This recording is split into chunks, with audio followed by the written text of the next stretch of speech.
CMS എട്ടാം class Malayalam ക്ലാസ്സിലേക്ക് സ്വാഗതം.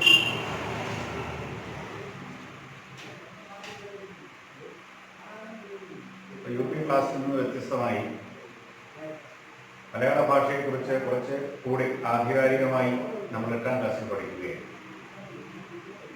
എട്ടാം ക്ലാസ്സിലെ കേരള പാഠാവലിയിലെ ഒന്നാമത്തെ പാഠമാണ് ഇന്ന് നാം തുടങ്ങി വയ്ക്കുന്നത്. ആ പാഠത്തിൻ്റെ പേര് സാന്ദ്ര സൗഹൃദം എന്നാണ്. സാന്ദ്ര സൗഹൃദം. സാന്ദ്ര സൗഹൃദം, സാന്ദ്രമായ സൗഹൃദം, നിറഞ്ഞ കൂട്ടുകെട്ട്.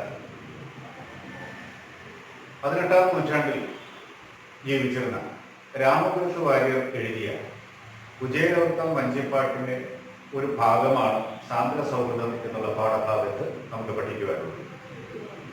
18ാം നൂറ്റാണ്ട് മലയാള കാവ്യ പ്രസ്ഥാനത്തെ സംബന്ധിച്ചിടത്തോളം വളരെ പ്രധാനപ്പെട്ട ഒരു കാലഘട്ടമാണ് എന്ന് പറയാതെ തരമില്ല. പ്രാചീന മലയാള കവിത്രയത്തിൽ മൂന്നാമനായ കുഞ്ചൻ നമ്പ്യാർ ജീവിച്ചിരുന്നത് 18ാം നൂറ്റാണ്ടിലാണ്. അതുപോലെ തന്നെ നളചരിതം ആട്ടക്കഥ എന്ന ഒറ്റ കാവ്യം കൊണ്ട് തന്നെ മലയാളികളുടെ മനസ്സിൽ ശാശ്വത പ്രതിഷ്ഠ നേടിയ ഉണ്ണായി വാര്യർ ജീവിച്ചിരുന്നതും 18ാം നൂറ്റാണ്ടിലാണ്. അതുപോലെ നാം ഇവിടെ നേരത്തെ പറഞ്ഞ രാമപുരത്ത് വാര്യർ ജീവിച്ചിരുന്നതും 18ാം നൂറ്റാണ്ടിലാണ്. ഇവർ മൂന്നുപേരും മലയാള കാവ്യ പ്രസ്ഥാനത്തിന്, കാവ്യശാഖയ്ക്ക് ഒട്ടേറെ സംഭാവനകൾ നൽകിയ വ്യക്തിത്വങ്ങളാണ്. അതുകൊണ്ട് മലയാള കാവ്യ പ്രസ്ഥാനത്തെ സംബന്ധിച്ചിടത്തോളം 18ാം നൂറ്റാണ്ട് വളരെ പ്രധാനപ്പെട്ട ഒരു കാലഘട്ടമാണ് എന്ന് നമുക്ക് പറയുവാൻ കഴിയും. സാന്ദ്ര സൗഹൃദം എന്ന പാഠത്തെ പറ്റി പ്രതിപാദിക്കുന്നതിന് മുൻപ് അതിന്റെ രചയിതാവായ രാമകൃഷ്ണ വാര്യരെ കുറിച്ച് കുറച്ച് കാര്യങ്ങൾ നാം അറിഞ്ഞിരിക്കേണ്ടതുണ്ട്. രാമകൃഷ്ണ വാര്യർ 18ാം നൂറ്റാണ്ടിലാണ് ജീവിച്ചിരുന്നത് എന്ന് പറഞ്ഞു. 18ാം നൂറ്റാണ്ടിൽ കോട്ടയം ജില്ലയിലെ രാമപുരം എന്ന സ്ഥലത്ത് ജനിച്ച വളർന്ന ഒരു വ്യക്തിയാണ് രാമപുരത്ത് വാര്യർ. ഇദ്ദേഹം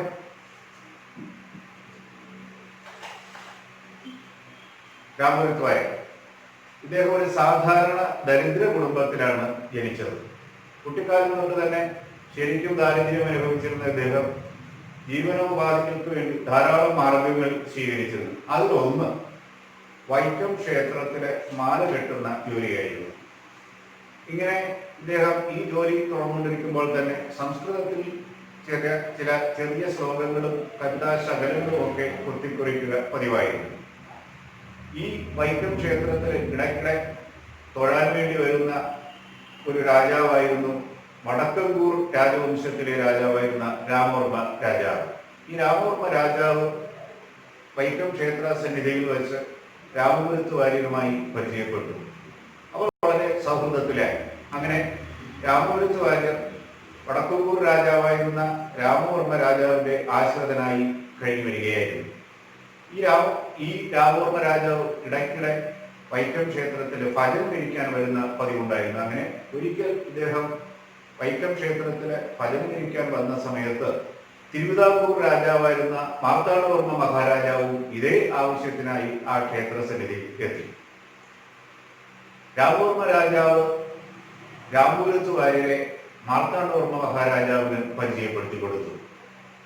തുടർന്ന് രാമപുരത്ത് വാര്യർ സംസ്കൃതത്തിൽ ചില ശ്ലോകങ്ങൾ എഴുതി മാർത്താണ്ഡവർമ്മ മഹാരാജാവിന് സമർപ്പിച്ചു. ഈ ശ്ലോകങ്ങളിലൊക്കെയും തന്നെ കുചേലനായും മാർത്താണ്ഡവർമ്മ മഹാരാജാവിനെ ഭഗവാൻ ശ്രീകൃഷ്ണനായും ചിത്രീകരിച്ചുകൊണ്ടുള്ള ശ്ലോകങ്ങളായിരുന്നു ഇവ.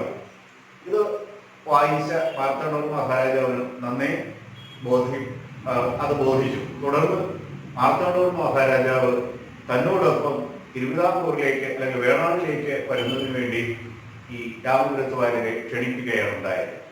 അങ്ങനെ മാർത്താണ്ഡവർമ്മ മഹാരാജാവിനോടൊപ്പം രാമപുരത്ത് വാര്യർ ഒരു വഞ്ചിയിൽ കയറി വൈക്കം ക്ഷേത്ര സന്നിധിയിൽ നിന്നും തിരുവിതാംകൂറിലേക്ക് യാത്ര പുറപ്പെട്ടു. അന്ന് ദീർഘയാത്രയ്ക്കൊക്കെയും സ്വാഭാവികമായിട്ടും വള്ളങ്ങളാണ്, വഞ്ചികളാണ് ഉപയോഗിച്ചിരുന്നത്.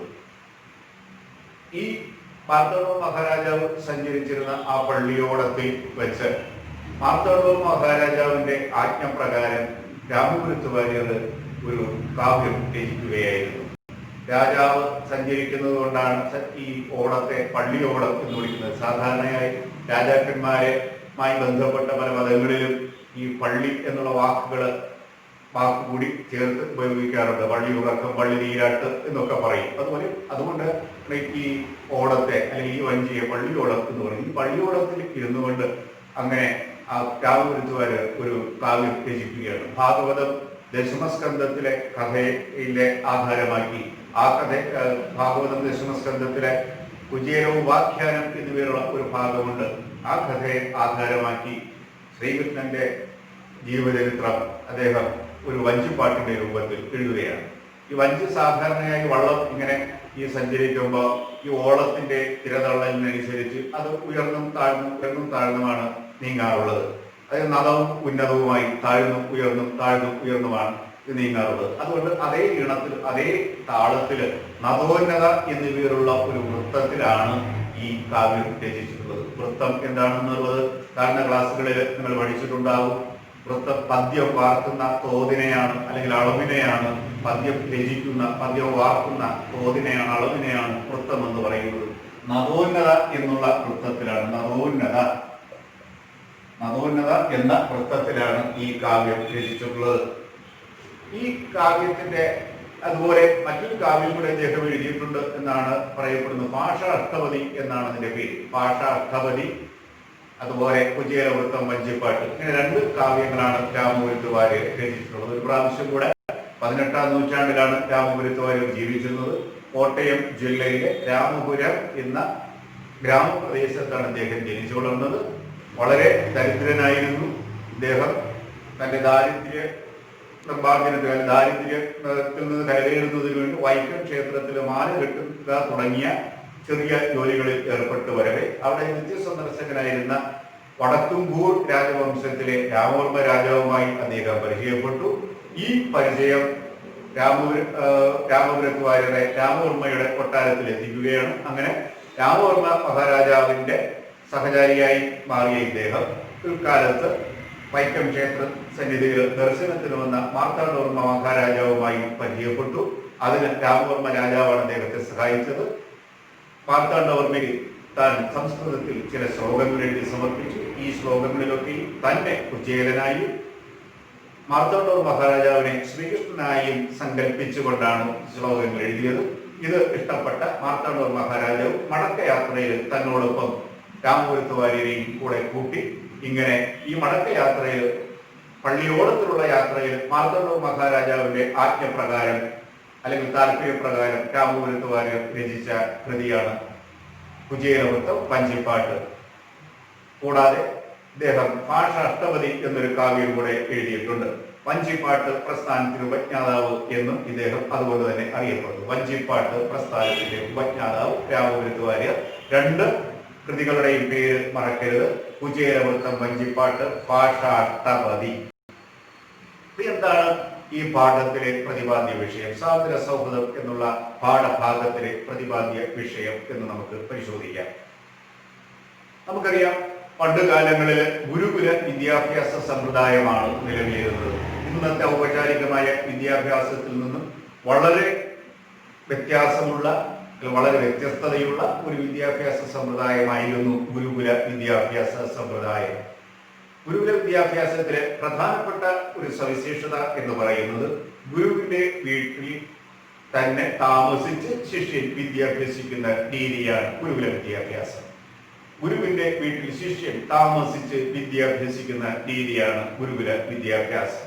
പഴയകാലത്തെ പല ഈ പ്രശസ്തമായിട്ടുള്ള ഗുരുകുലങ്ങളും പിൽക്കാലത്ത് വലിയ സർവകലാശാലകളായി മാറിയിട്ടുണ്ട്. ഇന്ത്യയിൽ തന്നെ നളന്ദ, തക്ഷശില തുടങ്ങിയ സർവകലാശാലകളുടെ ആദ്യ രൂപം എന്ന് പറയുന്നത് ഗുരുകുലങ്ങളായിരുന്നു. ഗുരുവിന്റെ വീട്ടിൽ ശിഷ്യൻ താമസിച്ച് വിദ്യാഭ്യസിക്കുന്ന രീതി, അതുപോലെ ഗുരുവിന്റെ മുഖത്തു നിന്ന് നേരിട്ട് വിദ്യാഭ്യസിക്കുന്ന രീതി, ഇതൊക്കെയാണ് ഗുരുകുല വിദ്യാഭ്യാസത്തിന്റെ സവിശേഷതകൾ. ഇന്നത്തെ നിന്നും തികച്ചും വ്യത്യസ്തമായിട്ടുള്ള ചില പഠന രീതികളായിരുന്നു അന്ന് നിലവിലിരുന്നത്. നിശ്ചിതമായ ഒരു സിലബസോ അല്ലെങ്കിൽ വാർഷിക പരീക്ഷകളോ അല്ലെങ്കിൽ പ്രമോഷനോ ഇങ്ങനെ ഒന്നും അന്നുണ്ടായിരുന്നില്ല. ഗുരുവിന്റെ വീട്ടിൽ ശിഷ്യൻ വിദ്യ അഭ്യസിക്കാൻ വേണ്ടി എത്തിച്ചേർന്ന വിദ്യാഭ്യാസം പൂർണ്ണമായി പൂർത്തിയാക്കിയതിനു ശേഷമാണ് ഗുരുവിന്റെ സന്നിധിയിൽ നിന്നും ഈ ശിഷ്യൻ വീട്ടിലേക്ക് മടങ്ങിപ്പോവുക. ഇങ്ങനെ മടങ്ങിപ്പോകുമ്പോൾ ചിലപ്പോൾ വർഷങ്ങൾ പലതും എടുത്തെന്നിരിക്കും. നമ്മള് ചാണക്യനെ കുറിച്ച് നമ്മൾ കേട്ടിട്ടുണ്ട്. വിഷ്ണുഗുപ്തൻ, ചാണക്യൻ, അല്ലെങ്കിൽ കൗടില്യൻ, അർത്ഥശാസ്ത്രം എഴുതിയ കൗടില്യൻ. അപ്പൊ ഇദ്ദേഹം ബാല്യകാലത്ത് ഇങ്ങനെ ഗുരുവിന്റെ അടുത്ത് ഗുരുകുല വിദ്യാഭ്യാസത്തിന് വേണ്ടി ചെന്ന് മടങ്ങിപ്പോകുമ്പോ തിരിച്ച് തന്റെ വീട് സ്ഥലത്ത് ചെന്ന് നോക്കുമ്പോൾ അവിടെ തന്നെ താൻ താമസിക്കുന്ന വീട് കാണുന്നില്ല, മാതാപിതാക്കളെ കാണുന്നില്ല, സഹോദരങ്ങളെ കാണുന്നില്ല. നാട്ടുകാരോടൊക്കെ തിരക്കിയപ്പോൾ ആർക്കും ഒരു വിവരവുമില്ല. അപ്പൊ വർഷങ്ങൾ പലത് കഴിഞ്ഞിട്ട് വീട്ടിലേക്ക് മടങ്ങി പോകുന്നവർക്ക് വീടുമായിട്ട് ഇത്രയും കാലം ഉള്ള ആ ബന്ധം തന്നെ പരിപൂർണമായി ഇല്ലാതാവുകയാണ് ചെയ്യുന്നത്. ഇന്ന് അത്തരത്തിലുള്ള ഒരു അവസ്ഥയെ കുറിച്ച് നമുക്ക് ചിന്തിക്കാനേ കഴിയുന്നതല്ല. അപ്പൊ ഇന്നത്തെ നിന്നും തികച്ചും വ്യത്യസ്തമായിട്ടുള്ള ഒരു വിദ്യാഭ്യാസ സമ്പ്രദായം. അതുപോലെ വിദ്യാഭ്യാസമെല്ലാം പൂർത്തിയാക്കിയതിനു ശേഷം എന്തെങ്കിലും ഒരു ദക്ഷിണ, ഈ ദക്ഷിണ എന്ന് പറയുന്നത് ഒരുപക്ഷെ ഗുരു ആവശ്യപ്പെടുന്നതായിരിക്കാം, അല്ലെങ്കിൽ ശിഷ്യന് തനിക്ക് ഇഷ്ടമുള്ള ഒരു ദക്ഷിണ ഗുരുവിന് കൊടുത്തിട്ട് മടങ്ങി പോവുകയാണ് പതിവ്. ഇതൊക്കെയായിരുന്നു അന്നത്തെ വിദ്യാഭ്യാസ സമ്പ്രദായത്തിലെ പ്രത്യേകത. പിന്നെ മറ്റൊന്ന് സവിശേഷത എന്ന് പറയുമ്പോൾ ഗുരുവിന്റെ വീട്ടിൽ തന്നെ ശിഷ്യൻ താമസിച്ച് പഠിക്കുമ്പോൾ ഗുരുവുമായിട്ടുള്ള ഒരു ആത്മബന്ധം ഈ ശിഷ്യനുണ്ടായിരിക്കും. അതുപോലെ ഗുരുവിന് അറിയാവുന്ന എല്ലാ കാര്യങ്ങളും തങ്ങൾ പഠിക്കുന്ന പഠന വിഷയങ്ങൾക്ക് ഉപരിയായി പാഠ്യവിഷയങ്ങൾ എന്ന് പറയുമ്പോൾ അന്ന് വേദങ്ങളും പുരാണങ്ങളും ഉപനിഷത്തുകളും ഒക്കെ, വേദങ്ങളും പുരാണങ്ങളും ശാസ്ത്രങ്ങളും ഒക്കെയാണ് പഠിക്കുന്നത്. അപ്പൊ ഇതൊക്കെ ഇതിൽ നിന്ന് ഉപരിയായി കൊണ്ട് ജീവിതത്തിലെ ഒരു മനുഷ്യൻ അനുവർത്തിക്കേണ്ടുന്നതായിട്ടുള്ള നല്ല കാര്യങ്ങളെ കുറിച്ച്, സൽഗുണങ്ങളെ കുറിച്ചും ഒക്കെ ഗുരുവിൽ നിന്ന് നേരിട്ട് കണ്ടുപഠിക്കുവാൻ ഇവർക്ക് കഴിഞ്ഞിരുന്നു എന്നുള്ളതാണ്. അതുപോലെ സ്വന്തം മക്കളെ പോലെ തന്നെ വാത്സല്യപൂർവ്വമാണ് ഈ ഗുരു ശിഷ്യന്മാരെ കണ്ടിരുന്നത്. അവിടെ ചെറുപ്പ വ്യത്യാസമില്ലായിരുന്നു. നമ്മുടെ ഒരു പ്രധാനപ്പെട്ട ഒരു ചോദ്യമുണ്ട്. സമഭാവന, ഗുരുകുലങ്ങള് സമഭാവന ഉള്ള പഠന കേന്ദ്രങ്ങളായിരുന്നു. എല്ലാ വിദ്യാർത്ഥികളെയും ഗുരുക്കന്മാർ ഒന്നുപോലെയാണ് കണ്ടിരുന്നത്. ഈ ഗുരുകുലങ്ങളിൽ രാജകുമാരന്മാരുണ്ടാകാം, മന്ത്രിപുത്രന്മാരുണ്ടാകാം, സാധാരണക്കാരായിട്ടുള്ള ആളുകളുണ്ടാകാം, ദരിദ്രരായിട്ടുള്ള ബ്രാഹ്മണന്മാരുണ്ടാകാം. അപ്പൊ ഇങ്ങനെയൊക്കെയുള്ള ധാരാളം വ്യത്യസ്ത വിഭാഗത്തിൽപ്പെട്ട ആളുകളൊക്കെയും വ്യത്യസ്ത വിഭാഗങ്ങളിൽപ്പെട്ട ആളുകളൊക്കെയും ജീവിത സാഹചര്യത്തിൽപ്പെട്ട ആളുകളൊക്കെയും ഒരുമിച്ച് വിദ്യ അഭ്യസിക്കുമ്പോൾ അവിടെ വലിപ്പ ചെറുപ്പം ഒന്നും നോക്കാതെ എല്ലാ ശിഷ്യന്മാരെയും ഒന്നുപോലെ കണ്ടുകൊണ്ടാണ് ഗുരുക്കന്മാരെ വിദ്യ അഭ്യസിപ്പിച്ചിരുന്നത്. കൂടാതെ ഗുരുകുലങ്ങളിൽ എല്ലാ ജോലികളും ഈ ശിഷ്യന്മാരെ കൊണ്ടാണ് ചെയ്യിച്ചിരുന്നത്. എല്ലാ ജോലികളും ഒരുപോലെ എല്ലാ ശിഷ്യന്മാരും ചെയ്യണം. നമ്മൾ പാഠഭാഗത്ത് വ്യക്തമായി നാം മനസ്സിലാക്കുന്നുണ്ട്. അപ്പൊ ഇങ്ങനെയൊക്കെയുള്ള ചില സവിശേഷതകൾ ഗുരുകുലങ്ങളിൽ ഉണ്ടായിരുന്നു. അതുപോലെ ഒരു ഗുരുകുലത്തിൽ വിദ്യ അഭ്യസിച്ചിരുന്ന 2 വിദ്യാർത്ഥികളുടെ കഥയാണ് നമ്മൾ സാന്ദ്ര സൗഹൃദം എന്നുള്ള പാഠഭാഗത്ത് പഠിക്കുന്നത്. ആ ഗുരുവിന്റെ പേര് സാന്ദീപനി എന്നാണ്. സാന്ദീപനി സാന്ദീപനി എന്നിവയുള്ള ഒരു ഗുരുവിന്റെ അല്ലെങ്കിൽ മഹർഷിയുടെ ആശ്രമത്തിൽ താമസിച്ച് വിദ്യ അഭ്യസിച്ചിരുന്ന 2 വിദ്യാർത്ഥികളായിരുന്നു ശ്രീകൃഷ്ണനും സുദാമാവും. ശ്രീകൃഷ്ണനും സുദാമാവും. ശ്രീകൃഷ്ണൻ നമുക്കറിയാം, അദ്ദേഹം ഒരു രാജകുമാരനാണ്. അപ്പൊ രാജകുമാരനായ ശ്രീകൃഷ്ണനും അതുപോലെ ഒരു ദരിദ്ര ബ്രാഹ്മണ ബാലനായ സുദാമാവും, രണ്ടുപേരും സുദാമാവും ഇവർ രണ്ടുപേരും സാന്ദീപനി മഹർഷിയുടെ ഗുരുകുലത്തിലാണ് വിദ്യ അഭ്യസിച്ചിരുന്നത്. ഇവരെ കൂടാതെ ഇവരുടെ സഹപാഠികളായിട്ട് ഒട്ടേറെ വിദ്യാർത്ഥികൾ കൂടെ ഉണ്ടായിരുന്നു. അവരൊക്കെ വ്യത്യസ്തമായ ജീവിത സാഹചര്യങ്ങളിൽ നിന്ന് വന്നവരാണ്. മന്ത്രിപുത്രന്മാരുണ്ടായിരുന്നു, പ്രഭുക്കന്മാരുടെ മക്കളുണ്ടായിരുന്നു, അതുപോലെ മറ്റു ബ്രാഹ്മണരുണ്ടായിരുന്നു, സാധാരണക്കാരായിട്ടുള്ള ആളുകളുണ്ടായിരുന്നു. പൊതുവെ അവിടെ ഉണ്ടായിരുന്നതിൽ അവിടുത്തെ പഠിതാക്കളില് ഏറ്റവും സമ്പന്നൻ എന്ന് നമുക്ക് പറയാവുന്നത് തീർച്ചയായിട്ടും രാജകുമാരനായിട്ടുള്ള ശ്രീകൃഷ്ണനാണ്. ഏറ്റവും ദരിദ്രൻ എന്ന് പറയുന്നത് ഈ സുദാമാവ് എന്നിവയുള്ള ബ്രാഹ്മണ ബാലനാണ്. പക്ഷേ ഈ കൂട്ടുകാർക്കിടയിൽ ഉണ്ടായിട്ടുള്ള സൗഹൃദങ്ങളിൽ വെച്ച് ഏറ്റവും നല്ലൊരു സൗഹൃദം, ഒരു നല്ലൊരു കൂട്ടുകെട്ട്, ഒരു ചങ്ങാത്തം കൃഷ്ണനും സുദാമാവുമായിട്ടാണ് ഉണ്ടായിരുന്നത്. കൃഷ്ണ ഭഗവാനും സുദാമാവുമായിട്ടാണ് വലിയൊരു സൗഹൃദം, സാന്ദ്ര സൗഹൃദം ഉണ്ടായിരുന്നത്. അപ്പൊ ഇവര് ഇങ്ങനെ ഒരുമിച്ച് അവിടെ താമസിച്ച് ഇങ്ങനെ വിദ്യ അഭ്യസിക്കുകയാണ്. അപ്പൊ ഞാൻ നേരത്തെ പറഞ്ഞതുപോലെ ഗുരുവിന്റെ വീട്ടിലുള്ള എല്ലാ ജോലികളും ഈ ശിഷ്യന്മാരാണ് ചെയ്യേണ്ടുന്നത്. അപ്പോ ഗുരുവോ ഗുരു പത്നിയോ പറയുന്ന എല്ലാ കാര്യങ്ങളും ഇവർ ചെയ്യേണ്ടതായിട്ടുണ്ട്. അങ്ങനെ ഇരിക്കുമ്പോൾ ഒരു ദിവസം സാന്ദീപനി മഹർഷി ഈ ആശ്രമത്തിൽ ഇല്ലാകുന്ന സമയത്ത് അവിടെ വിറകിന് ദൗർലഭ്യം അനുഭവപ്പെട്ടു. അന്നത്തെ വിറക് ഉപയോഗിച്ചാണ് ഭക്ഷണ സാധനങ്ങളൊക്കെ പാകം ചെയ്തിരുന്നത്. അതുകൊണ്ട് ഗുരുപത്നി സ്വാഭാവികമായിട്ടും ഈ ശിഷ്യന്മാരുടെ അടുത്ത് വന്ന് മക്കളെ പോലെ കരുതുന്ന ശിഷ്യന്മാരുടെ അടുത്ത് ചെന്നിട്ട് കാട്ടിൽ നിന്ന് വിറക് ശേഖരിച്ചു കൊണ്ടുവരാൻ അവരോട് ആവശ്യപ്പെട്ടു. അപ്പോൾ ഇതനുസരിച്ച് ഈ ശിഷ്യന്മാര് വിറക് ശേഖരിക്കുന്നതിന് വേണ്ടി കാട്ടിലേക്ക് ഇങ്ങനെ യാത്രയാവുകയാണ്.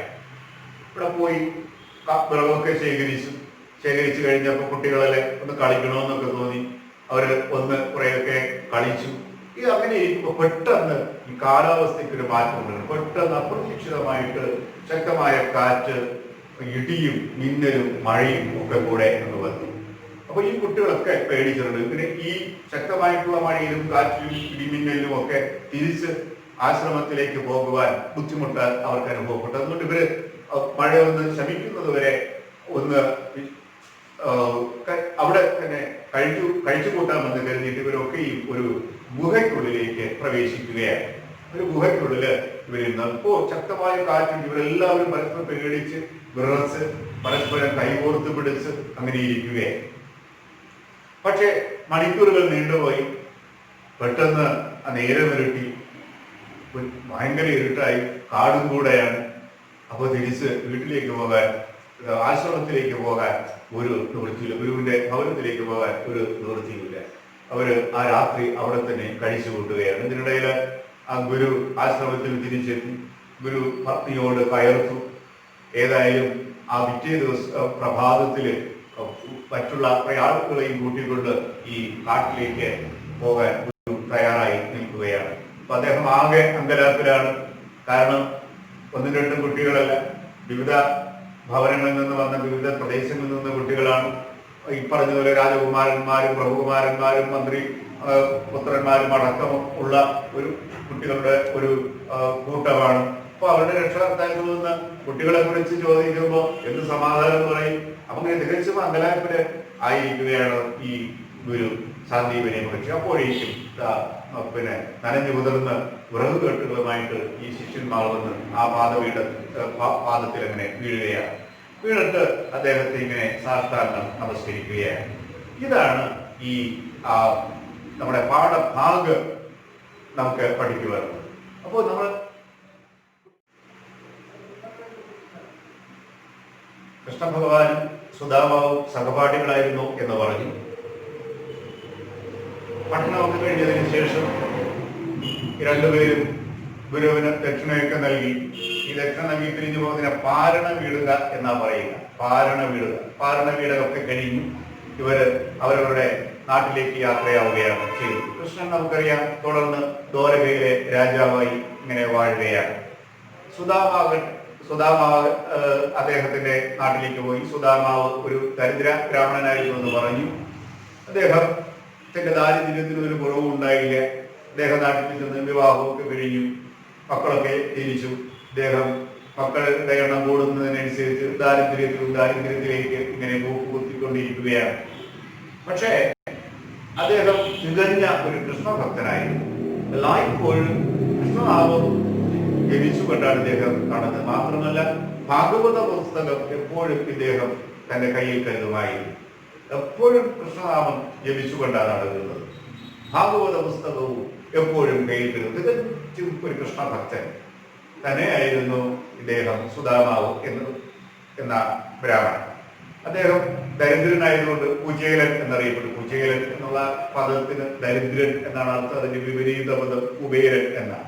കുബേരന്റെ വിപരീത പദമാണ് കുചേലൻ. ഓപ്പോസിറ്റാണ് കുചേലൻ, ഒരു ദരിദ്രൻ എന്നാണ് അർത്ഥം. അപ്പോ തികച്ചും ദരിദ്രനായിരുന്ന ഇദ്ദേഹം ഇടയ്ക്കിടയ്ക്ക് തന്റെ ഭാര്യയോട് തന്റെ പഠനകാലത്തെ കുറിച്ച്, ഗുരുകുല വിദ്യാഭ്യാസ കാലഘട്ടത്തെ കുറിച്ച് ഓർമ്മിപ്പിക്കുമായിരുന്നു. അദ്ദേഹം അവരോട് ഞാൻ കൃഷ്ണൻ ഒരുമിച്ച് പഠിച്ചതാണ്.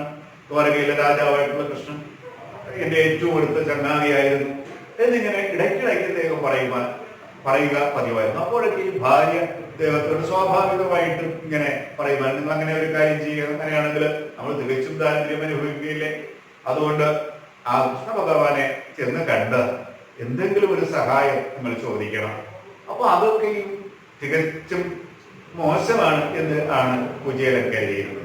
അതുകൊണ്ട് ഭാര്യയുടെ ഇത്തരത്തിലുള്ള നിർദ്ദേശങ്ങളെ അദ്ദേഹം അവഗണിക്കുകയാണ്, അല്ലെങ്കിൽ അവജ്ഞയോടെ തള്ളിക്കളയുകയാണ് ചെയ്തിട്ടുള്ളത്.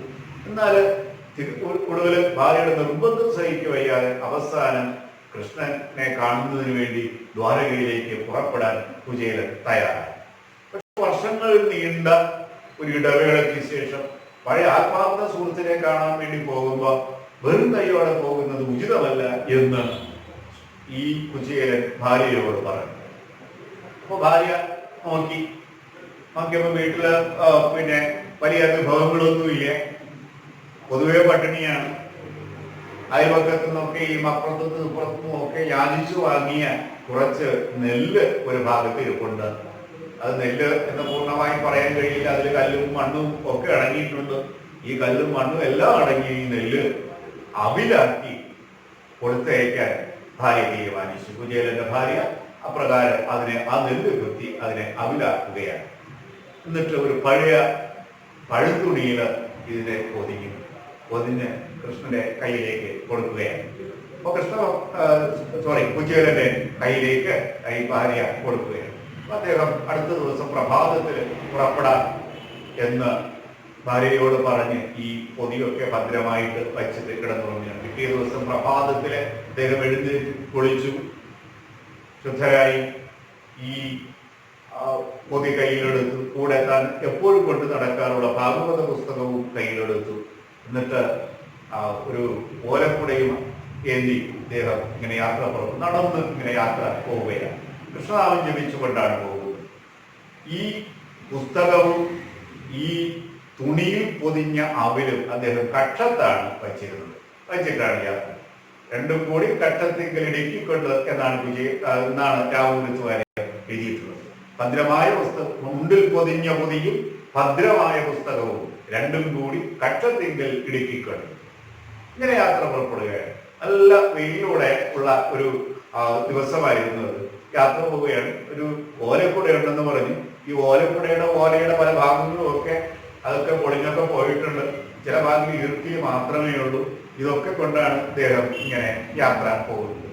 നമ്മളൊന്ന് ആലോചിച്ചു നോക്കുക. വെയിലുള്ള ഒരു ദിവസം, നല്ല ചൂടുള്ള ഒരു അന്തരീക്ഷത്തില് കക്ഷത്ത് ഈ തുണിയിൽ പൊതിഞ്ഞ അവില് പുസ്തകവും ഒക്കെ വെച്ച് ഒരു ആൾ യാത്ര ചെയ്യുമ്പോൾ സ്വാഭാവികമായിട്ട് വിയർക്കുക പതിവാണ്. ഒരു ആൾ വിയർക്കുമ്പോൾ കക്ഷം ആയിരിക്കും ആദ്യം വിയർക്കുക. തുണിയിൽ ആണ് ഈ അവില് പൊതിഞ്ഞിരിക്കുന്നത്. അപ്പോ ഈ അവില് ഈ വിയർപ്പ് നന്നായിട്ട് കുതിർക്കും. നമ്മൾ സാധാരണ അവില് കഴിക്കുന്നത് കുതിർത്തിട്ടാണ് കഴിക്കുന്നത്. അതിൽ തേങ്ങയും ശർക്കരയൊക്കെ ഇട്ട് അതിന് പഞ്ചസാരയൊക്കെ ഇട്ട് അതിന് കുതിർത്ത വെള്ളം ഒക്കെ നനച്ച് കുതിർത്ത് കുറച്ച് നേരമൊക്കെ വലിച്ചിട്ട് അല്ലെങ്കിൽ പഴം വല്ലതുമൊക്കെ അരിഞ്ഞിട്ട് അല്ലെ കുതിർത്തിട്ടാണ് കഴിക്കുക. ഇത് കുതിർക്കേണ്ട ആവശ്യമില്ല, നന്നായിട്ട് കുതിർന്ന് കഴിക്കും. വേർപ്പ് കൊണ്ടാണെന്ന് പറഞ്ഞു ഇങ്ങനെ കുതിർന്നിരിക്കും. ഇതൊന്നും ഇദ്ദേഹം അറിയുന്നേ.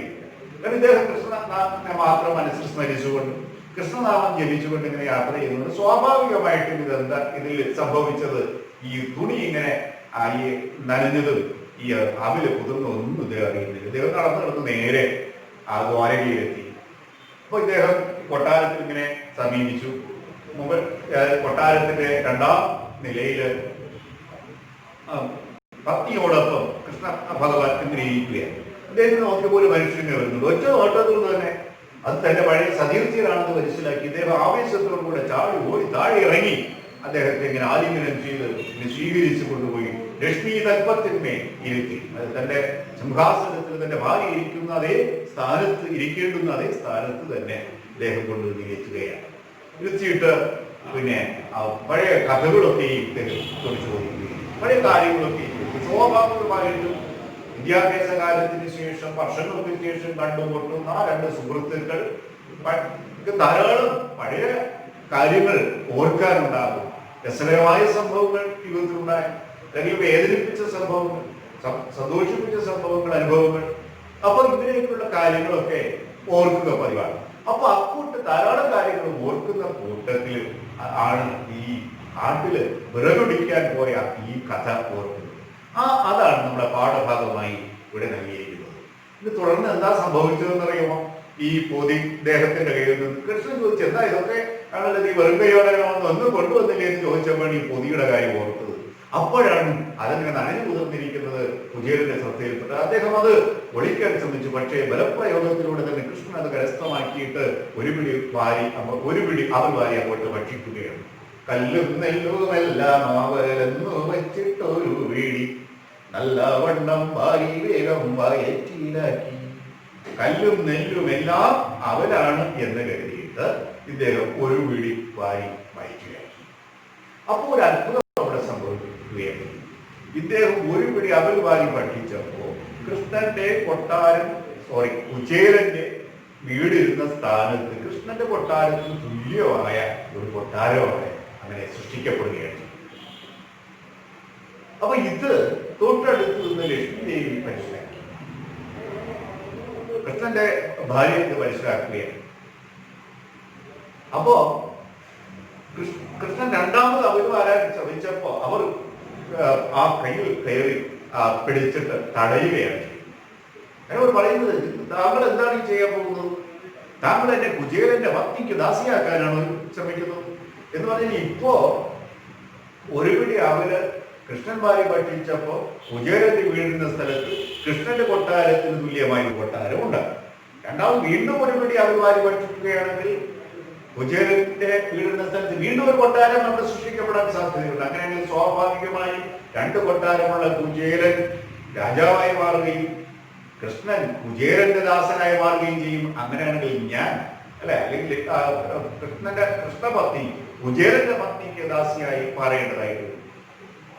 അപ്പോ അങ്ങനെ തടുക്കുകയാണ്. ഇതൊക്കെ കഴിഞ്ഞു.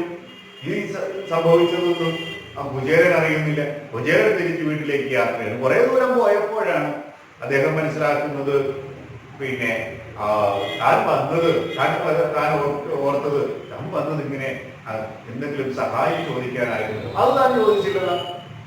അപ്പൊ അങ്ങനെ ഇതെല്ലാം മറന്നിട്ട് പോകുന്ന കുചേലൻ തിരിച്ച് തന്റെ സ്വഭവനത്തിൽ എത്തിച്ചേർന്നപ്പോ കാണുന്ന കാഴ്ച വളരെ വിചിത്രമായ ഒരു കാഴ്ചയാണ്. തന്റെ ഭവനം സ്ഥിതി ചെയ്തിരുന്ന ആ സ്ഥലത്ത് കൊട്ടാര സദൃശ്യമായിട്ടുള്ള ഒരു വീട്, അവിടെ അമ്പരന്ന് നിൽക്കുമ്പോൾ തന്റെ പത്നി ആ ഭവനത്തിൽ നിന്ന് പുറത്തേക്ക് വന്നിട്ട് കുചേലന്റെ വീട്ടിലേക്ക് ക്ഷണിക്കുകയാണ് ചെയ്തത്. ഇതാണ് ഈ കുചേലവൃത്തം വഞ്ചിപ്പാട്ടിന്റെ പ്രതിപാദ്യ വിഷയം എന്ന് പറയുന്നത്.